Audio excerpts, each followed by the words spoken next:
Hello, welcome back to PPSST class 8. Today I will teach you geography subject. Now first, before coming on the chapter, you have to know or you have to remind what is geography. Geography होती क्या है? Geography is a word that means भूगोल. Geography two words से मिलके बना है geo plus graphy. Geo means earth and graphy means writing. So whatever written on the earth or what is related to the earth or its people is called geography. So in few words we can say the define of geography is the study of the earth and its people is called geography. Now come on the chapter 1. The name of the chapter is resources. Resources means संसाधन. Resources होते क्या है? संसाधन. And first you have to know what are resources. Anything that can be used to satisfy a need is a resource. जो कुछ भी आपकी need को सेटिस्फाई करती है, आपकी आवश्यकताओं को सेटिस्फाई करती है, वो रिसोर्स कहलाती है. जैसे आपको पढ़ने के लिए किसकी नीड होगी? टेक्स्ट बुक की. आप तभी तो स्टडी कर पाओगे. तो टेक्स्ट बुक आपके लिए क्या है? एक रिसोर्स है. क्या है? एक रिसोर्स.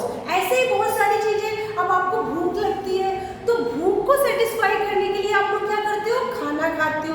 तो जो फूड है वो आपके लिए क्या है? एक रिसोर्स है. Now next we will study the types of the resources. जो रिसोर्सेज है वो डिफरेंट टाइप्स के होते हैं, वो हम पढ़ेंगे. तो the resources are divided into 3 types: natural resources, human made resource and human resource. प्राकृतिक संसाधन, मानवीय संसाधन और मानवीय, यानी कि जो हम ह्यूमन बीइंग्स हैं हम भी रिसोर्स का काम करते हैं. फिर इसके बाद natural resource further divided into 2 parts: renewable and non renewable. इसके बाद जो लास्ट टॉपिक हम लोग पढ़ेंगे वो पढ़ेंगे conservation of the resources. So now we will study in detail these topics and this chapter is most important for you. So let's come on the book and start from the book.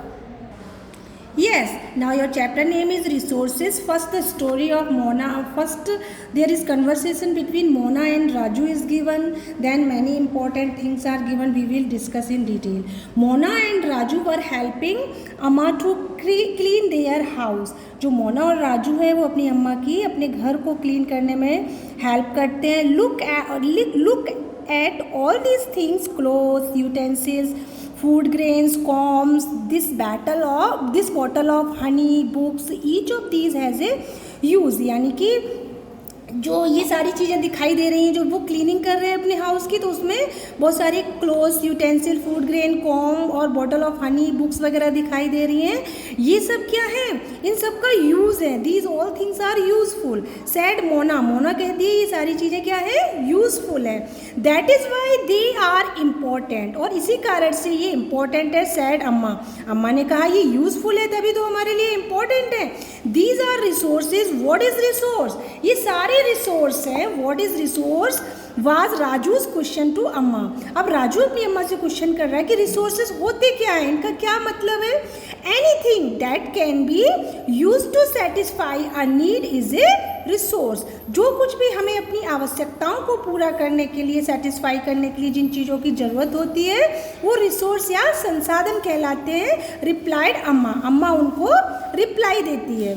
Now अब इसमें जो important चीज़ है जो आपसे question में पूछी जा सकती है वो ये है कि व्हाट इज रिसोर्स. रिसोर्स होते क्या हैं? तो you can underline that anything that can be use to satisfy a need is a resource.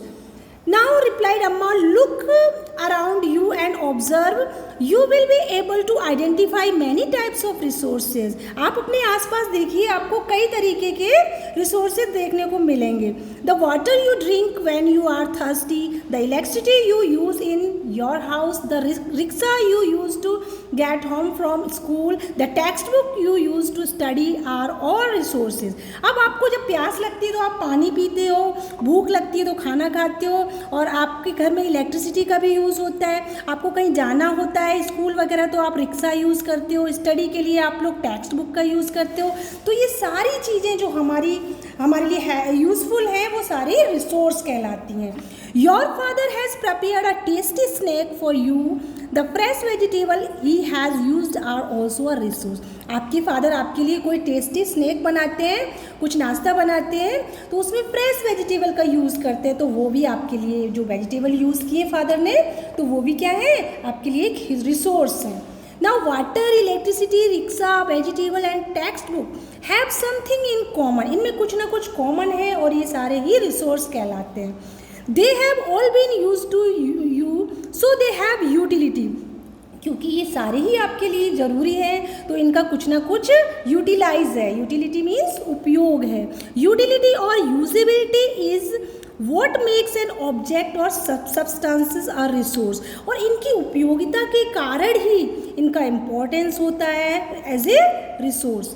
How does something become a resource? Raju now wanted to know. Raju अब ये जानना चाहता है कि कोई भी चीज़ रिसोर्स कैसे बनती है।